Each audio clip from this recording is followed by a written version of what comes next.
South Dakota Storytellers brings you powerful personal conversations with South Dakota Hall of Fame inductees, individuals whose lives and achievements have helped shape our state and reach far beyond its borders.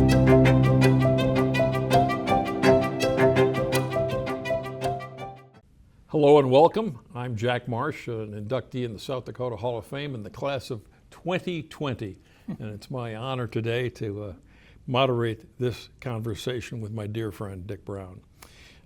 You're joining us for the South Dakota Storyteller series, where we sit down with Hall of Fame inductees to explore the lives behind the legacies, their formative experiences, defining chapters, and enduring values. Over the past 50 years, the South Dakota Hall of Fame has honored more than 800 champions of excellence, individuals whose contributions have shaped South Dakota and inspired generations. Today, we continue that tradition of elevating excellence by listening, learning, and reflecting. I am joined by my friend Dick Brown of Sioux Falls and Custer, South Dakota. And Del Rapids. Don't forget Del Rapids, yes. Who is a distinguished member of the Hall of Fame's class of 2019. So Thank you, Dick, for being here and for your willingness to share your story. So let's begin. Probably as much as any of the 800 inductees in the South Dakota Hall of Fame, you have deep roots in this state. Yes. And you and your late wife, Sue, also have the distinction of being one of the few couples, only three that we know of, who were inducted into the South Dakota Hall of Fame. What did it mean to Sue? What does it mean to you? What does it mean to your family that you, as a couple, have been recognized as champions of excellence with induction into the South Dakota Hall of Fame? Yeah. With all humility, I think the fact that it's an affirmation of what we've lived our lives like, what we've done, our ability to be participants in helping communities, helping ourselves. You know, when the South Dakota Hall of Fame is really made up of people who had hopes, dreams, desires, and visions for the future. And how do we turn those into realities?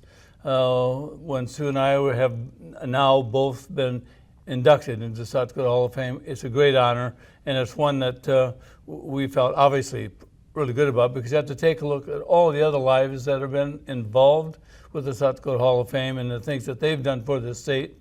And it's not only the personal, but it's what are those values then shared within a larger, broader community, whether it's your local community, your local organizations, whether it's the state of South Dakota or regionally or United States-wise, that your service takes place. There's common qualities amongst all those that we share together. It's a great honor. Well, let's talk about your upbringing and this family into which you were born. Yes. Which does have deep roots in South Dakota. So tell us about this family. Tell us about those formative years in South Dakota. What you learned from your parents, from others as you were growing up.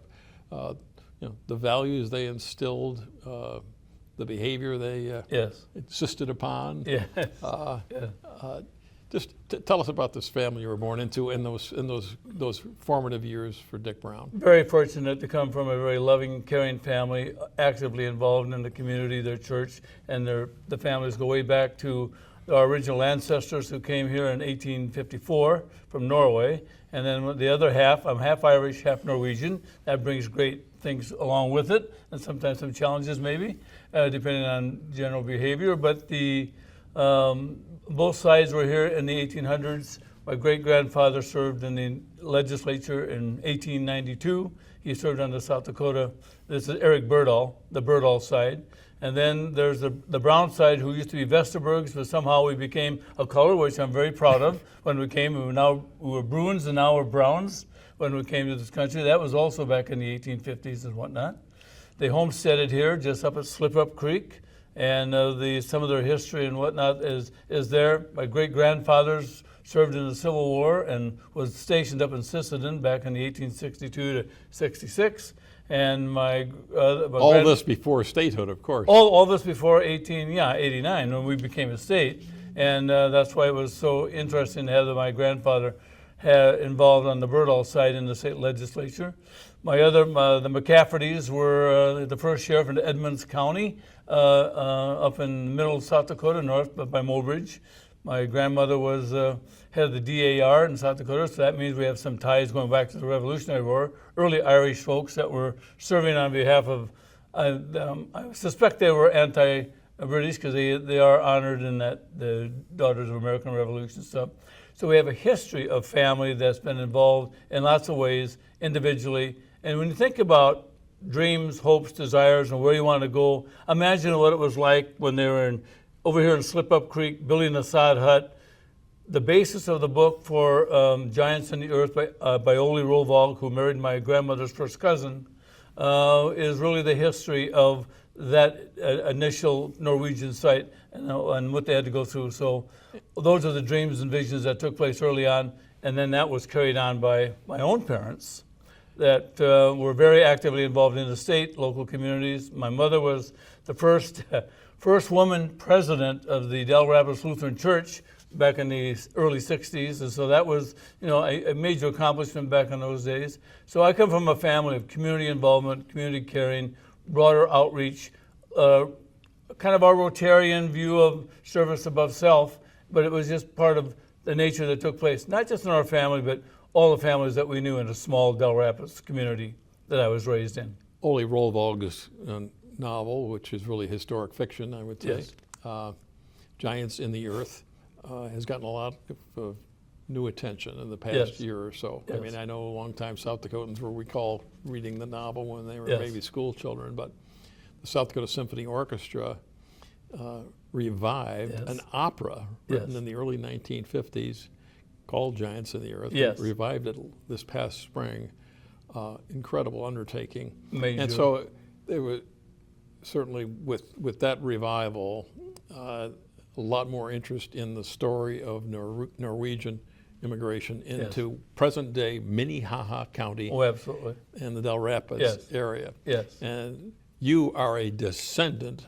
Your ancestors really were depicted in that novel. Yeah, it's interesting that as you take a look at the Giants in the Earth in the book and that history of South Dakota development and homesteading back in 1873, 11 covered wagons came from Minnesota. They came in 1854. They had to sort of do their indentured servant work because someone paid for them to come over, and then they had to work for them. Those families came over and settled in Slip Up Creek.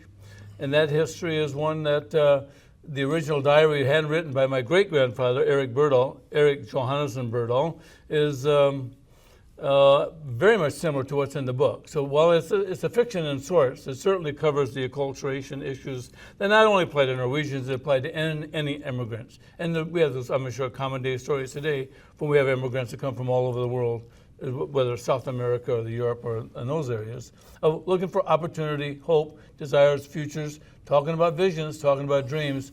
Boy, those people had them because in the absence of it, what did they do next?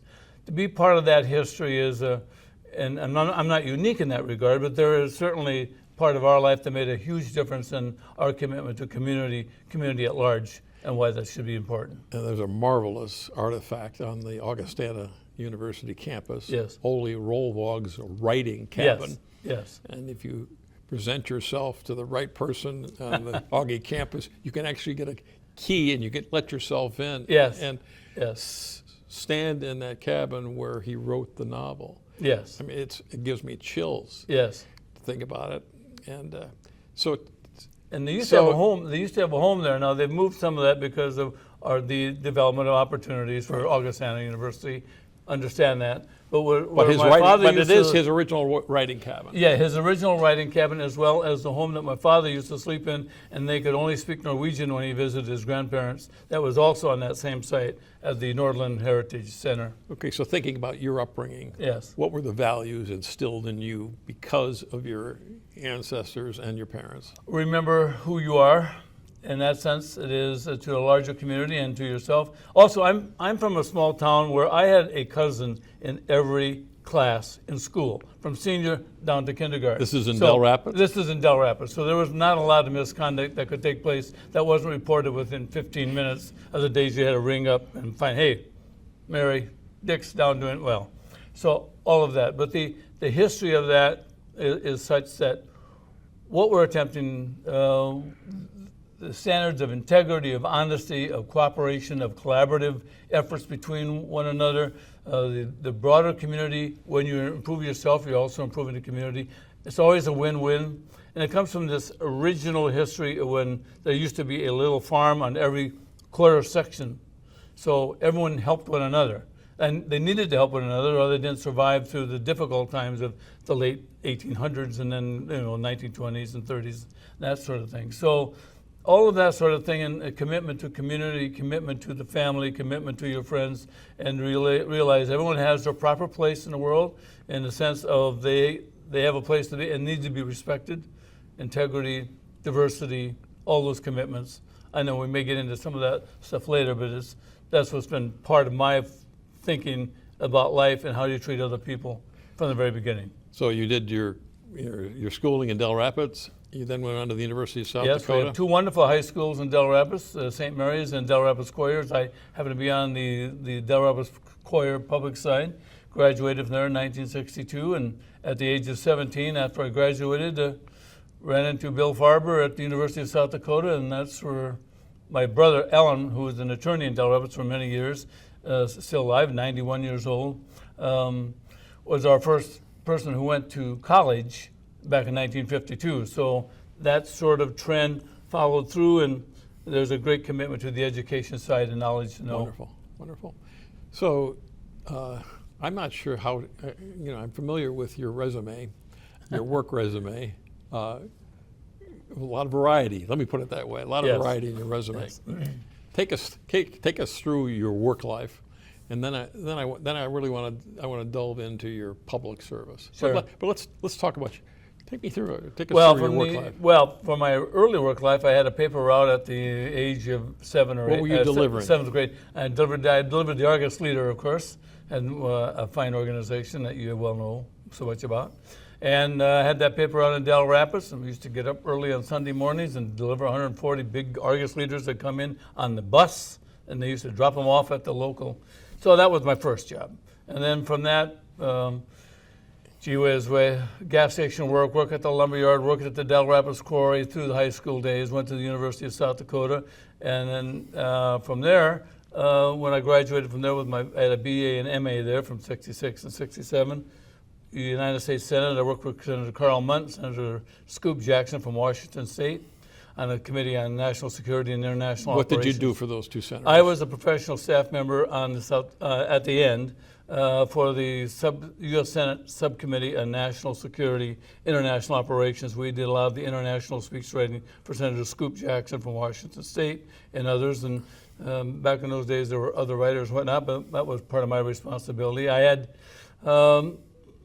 responsibility for connecting at those years, and I'm talking 1967 to 72 when I was in Washington, D.C. With the committee. I was also working on my PhD at American University then, and these two melded together. I was originally a Capitol Policeman during the summertime. You were a member of the U.S. Capitol Police? Yes. I was, notwithstanding that, So you were retired Capitol Police officer? Well, I would guess that'd be right. From the summer of 1967, Sue and I got married. She was a Lawrence University graduate. Got in the car that Doc Farber helped us buy for $800. Drove to Washington, D.C. She worked for Tom Railsback, a U.S. representative from Illinois. He was sort of that key vote during the Nixon era of impeachment that made the difference to make that people start thinking, well, maybe we need to really examine the Nixon issues. I was on the Senate side, on the Senate committee, working as well as going to school, and she was there at that point. So we had 5 years in Washington, D.C. that we did a lot of. I went to the military during that time as well. I was an ROTC graduate from USC. So how many years in the service? I was in. Well, I have an 8-year obligation, but in that case it was 1970, and they had 10,000 too many lieutenants, literally, and so we went from a training unit into the reserves after my active duty for about 4 months, down at Fort Benning, Georgia, and Fort Lewis, and so. And you were discharged early. Well, we were not. We were discharged simply. There was no more space because the downdraw from Vietnam was such that. was there. But So after the stint in Washington and your military duties, Yeah. you returned to South Dakota? no, then we went, the John Neuberger, who went to South Dakota State, but at that time was Assistant Deputy for Power under the Department of Interior, was from Canastota, South Dakota. The president at that time, in 1972, appointed, established the Missouri River Basin Commission, 10 states, 10 federal agencies, which I eventually became executive secretary for the Missouri River Basin Governors Conference, who appointed those representatives in Canada. So there was a commission there, and he wanted to know, are there any South Dakota guys, gets back to this mentoring that maybe we'll get into later, are there any South Dakota people out here that might have an interest in going back to South Dakota? Or we ended up in Omaha, out by Regency Circle by Buffett's place, and he called up his buddy from Winford, South Dakota, who a new member just came in this year, Walt Schaefer, and he has a farm there. But he was the head of the Minnesota Banking Association, their lobbyist in Pierre, and he got a hold of Ted Munster. Ted Munster he got a hold of Doc Farber, and Doc Farber said, well, Dick Brown's working for up in the Senate. You may want to talk to him. Longer story short, I'm trying to keep this as the shortness of it. I met with him in Canastota, who he happened, John Neuberger, who was on the South Dakota State basketball team when Sid Bossing and those guys won the national championship up there. That's other school as USC graduate, but South Dakota State. And so he and I came out to Missouri River, and we set up the commission with those 10 states, 10 federal agencies, Canada, river basin commissions, and for 7 years, 72 to 79. And during that period of time, we did a lot of national stuff back and forth, doing the river basin planning and setting priorities of water development, natural resource development for the 10-state area. And I was executive secretary and head of the and director of administration for that organization. And after that, did you return to South Dakota? After that, I returned to South Dakota when I got another call in 1979 from, this was the case where Ted Munster was more involved in Buckmore, Dave Christensen at Raven. Buckmore was head of Northwestern Bank at that time. A lot of familiar names. And then Tom Reardon. There's 11 people who formed the Downtown Development Corporation. In and Sioux they Falls. were looking for someone. The Downtown Development Corporation in Sioux in Falls. Sioux Falls. Because we had this old Block 11 thing that was sitting vacant for 2 or 3 years. And they were looking for an executive director, and so it went through that same cycle. Munster got a hold of Doc got a hold of me, and I made an application and had the good fortune of being able to come to Sioux Falls, South Dakota, return home basically. Man. That's how I got back to South Dakota. What other positions have you held? Well, and then from that point, I was there for 79 to 82, I was vice president for Northwestern Bank, which became Norwest. We did that transition. Buckmore became the regional president for Norwest, which now is Wells Fargo. And I was the head of public affairs, vice president for public affairs, and that executive group of 6 people, which I just had another great mentor, C.P. Buckmore, and that whole group that was on that between Tom Reardon, the original Bill Baker. And I mean, you couldn't ask for a better opportunity. The downtown development thing took place. We got the Kirbys to move downtown, and they decided to be the instigators for that. IBM came downtown. So the whole downtown development. You're referring to Western Surety when you say. Yeah, Western Surety and that came now, CNA or whatever. Yeah. So that whole thing all took place in 3 years. So then I went to the bank. I went to the bank for 3 years, and then I had this opportunity through Chuck Austin, who knew me through my work as a Lutheran. I was president of First Lutheran Church and things of that sort. And he wanted to know what I'd be interested in, at least looking into the opportunities to be general agent for Lutheran Brotherhood Securities Corporation in South Dakota, southeast South Dakota, southwest Minnesota. Well, the opportunities were so good there, if it worked out, and another one of those leaps of faith. We have Dale Lamphere's right over behind us there.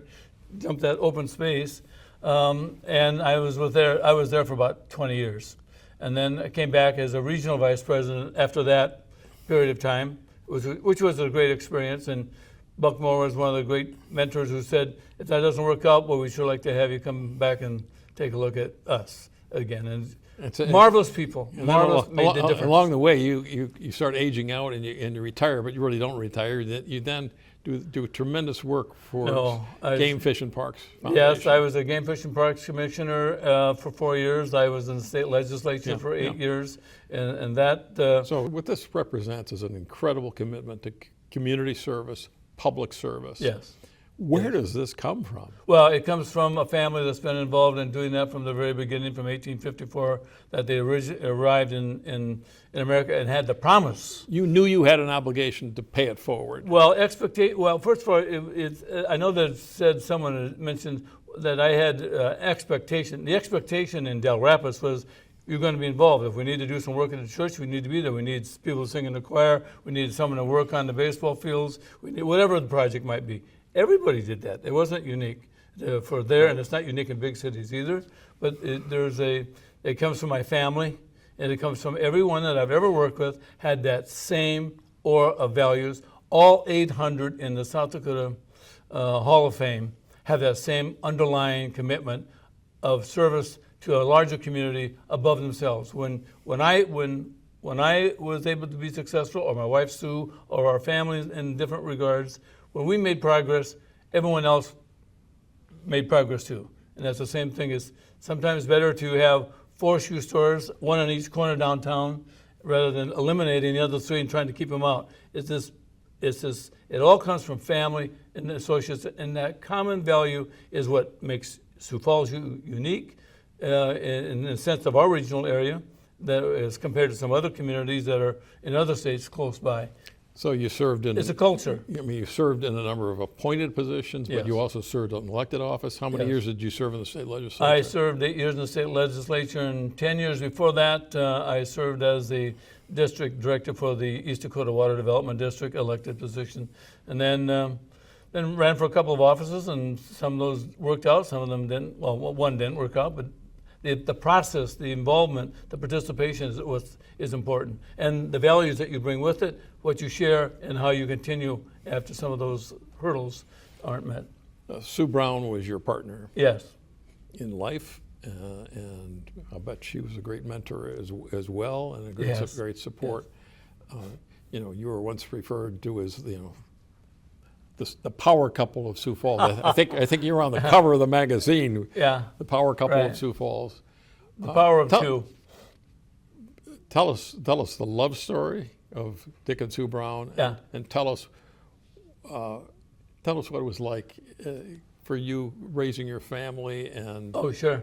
Yeah. It's just- Well, the love of my life, of course, is one of those things where there's a song about the Rose of Spring that's sung, and it says, well, the first time I met her, I knew everything had changed. I think it's Willie Nelson that sings that. Doc Farber, who, again, is the key cornerstone. Okay, so this is William O. Yeah. Doc Farber, W. Doc Farber. Yeah. who was the head of the political science department at the University of South Dakota, who had more impact on encouraging public service and bipartisanship and good government than Yes. perhaps anybody else in the state's Yes. history. Yeah. So Doc Farber, you're one of Doc Farber's students. I'm sort of one of the And- original Farber boys and baggage carriers. Is Okay, a group of two. now tell the story, the love story. So I was with Doc Farber all those years from 1962 to 67. In 1962, I traveled with him to all around the United States. I went to Europe a couple of times and other places with him, but I went to his hometown, Geneseo, Illinois. Sue was a junior political science major at Lawrence University, Appleton, Wisconsin. She was home for Christmas, and he arranged, along with Sue's mother, this was a contrived thing that Doc put together, and Carol Zimmerman, Dr. Gipp and Carol Zimmerman in Geneseo, on a blind date. And that's why I say And it apparently worked out. and apparently it worked out well for 53 years, and God bless her soul. She was there, my mentor and monitor and support for all those many years, and the brains of the outfit without a doubt. I mean, if there was any power thing, it was her subliminal, below the surface leadership roles that she took in so many different things.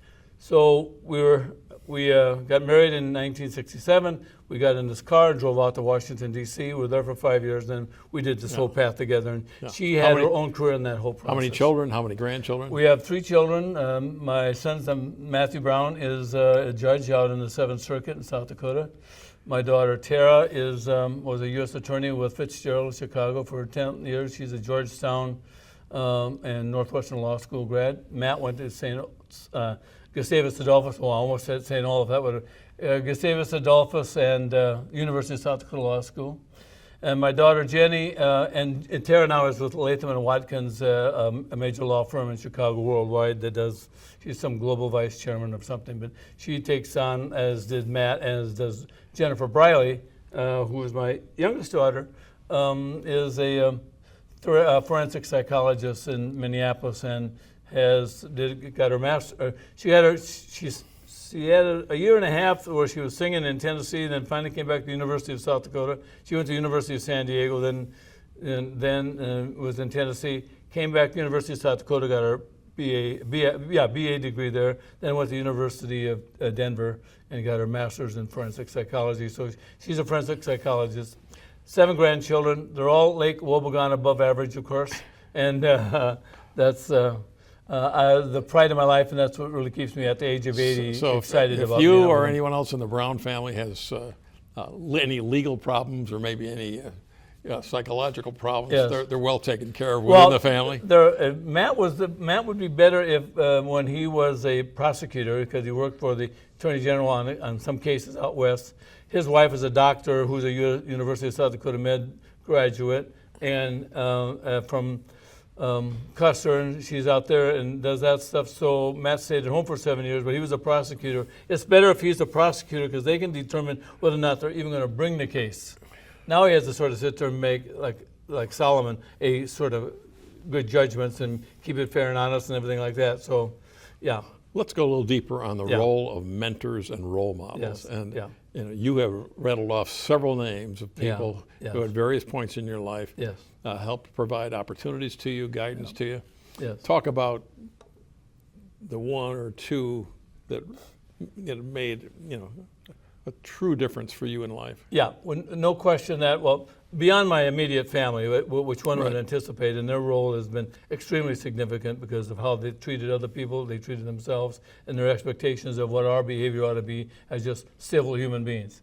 But no one in my life has had a greater impact than Dr. Bill Farber, W.O., William Ogden Farber. And I knew his parents when I stayed at his house in Geneseo.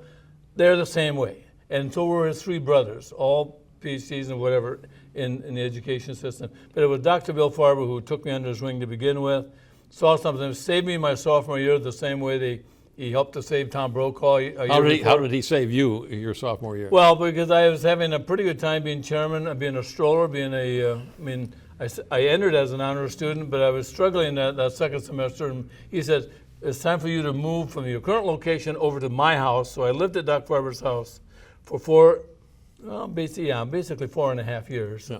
And that experience, you weren't handling your independence very well.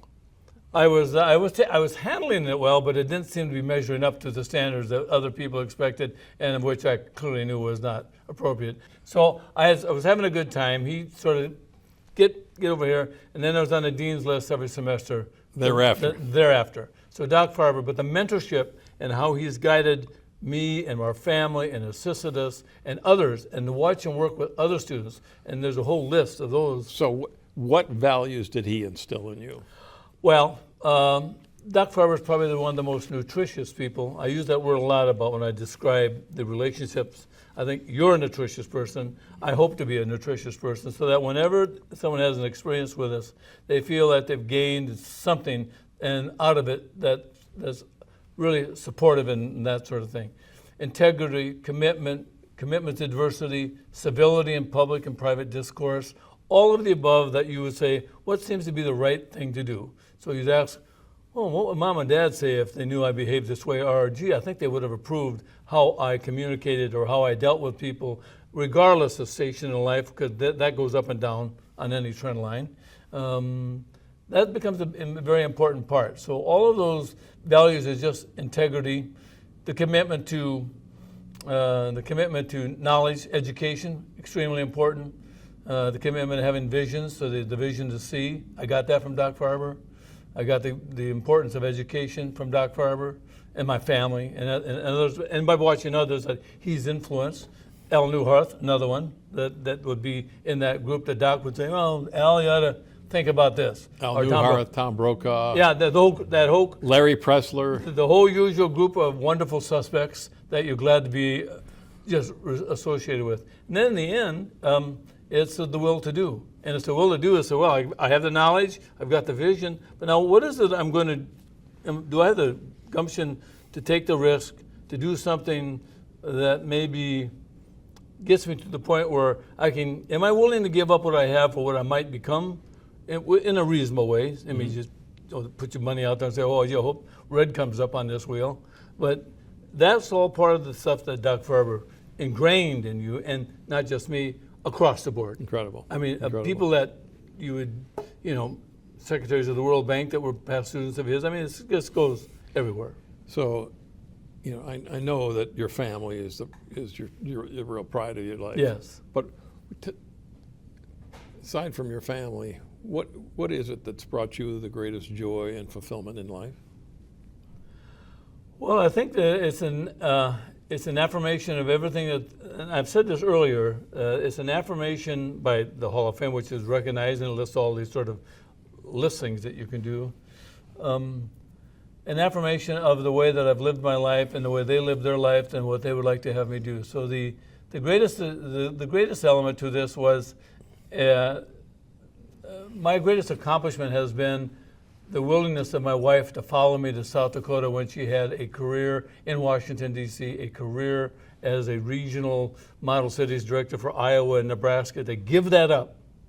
And because of family and whatnot, granted the time was different in the 70s and 60s that happened, but to give that up and come here, and that greatest accomplishment is really based upon her accomplishments and what she was able to do, both on the school board when she was here, when they expanded the school system, and then for the 11 years she was head of the Sioux Falls Area Community Foundation. Those accomplishments and what that is today wasn't her own song, but that culture, that value, that whole community, broader community service above self, and that being the interim director for the women's YMCA and that kind of stuff. Right. And all the things that she was involved in, and the way that she handled that, when you incorporate and build from 500,000 to 55 million in 10 years. In this community now it's 365 million. The people that she hired. The assets under management. The assets under management Yeah. by the Sioux Falls Area Foundation now total Might be 400 million. about $400 million. Yeah. And it all started with an exploratory grant Yes.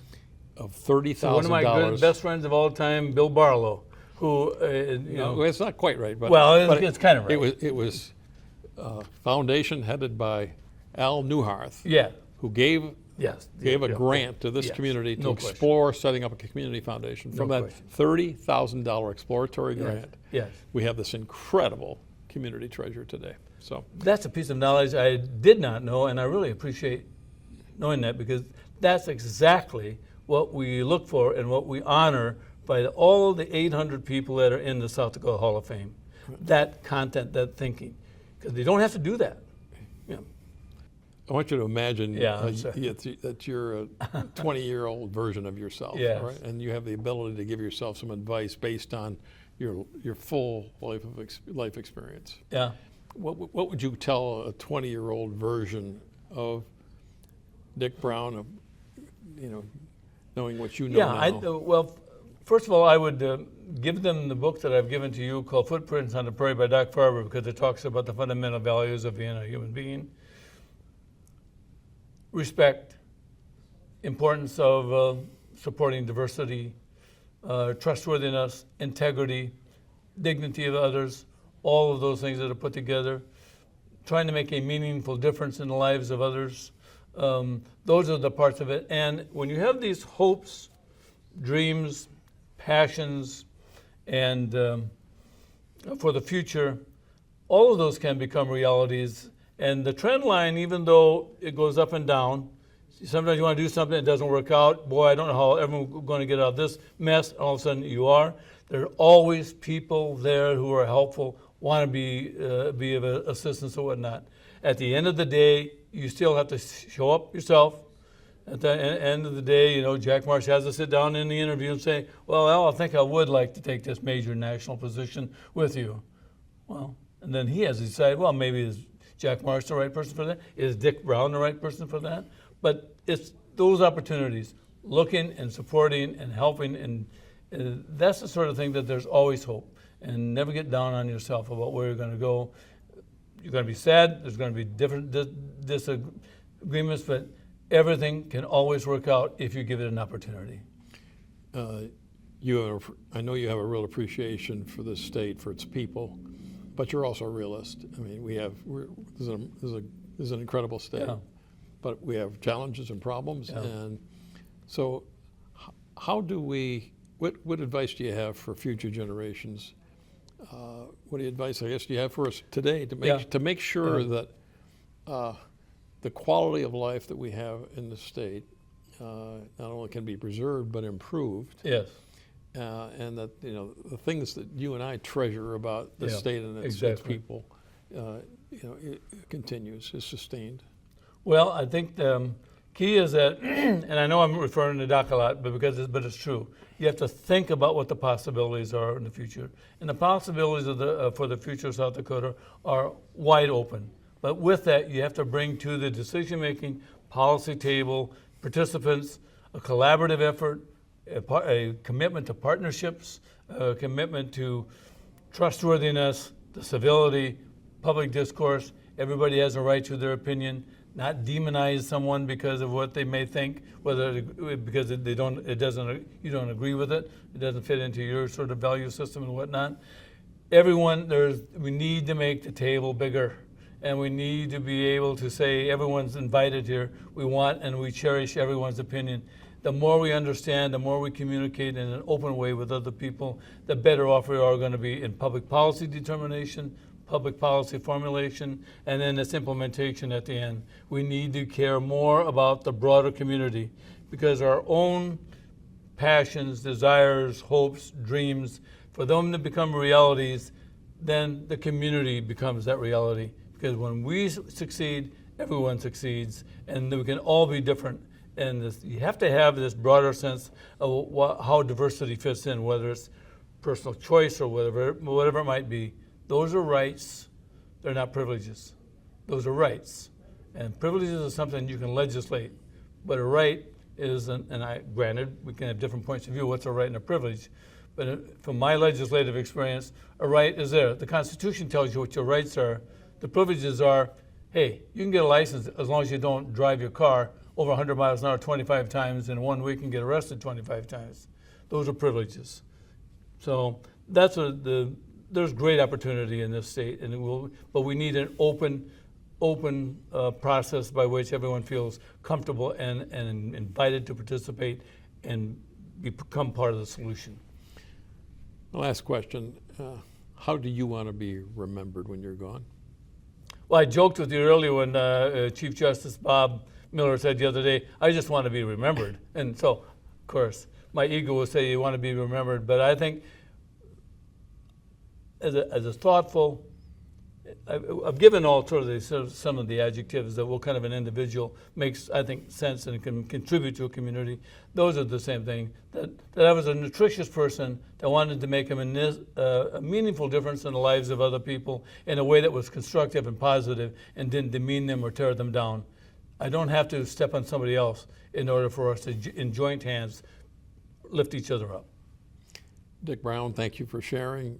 I think that you will be remembered for those attributes. Yeah, you're a wonderful fellow. Thank you, Jack. Thank you so much, friend. Thank you. If you enjoyed this interview, you can learn more about the South Dakota Hall of Fame and South Dakota's greats by visiting our website at www.sdhalloffame.org.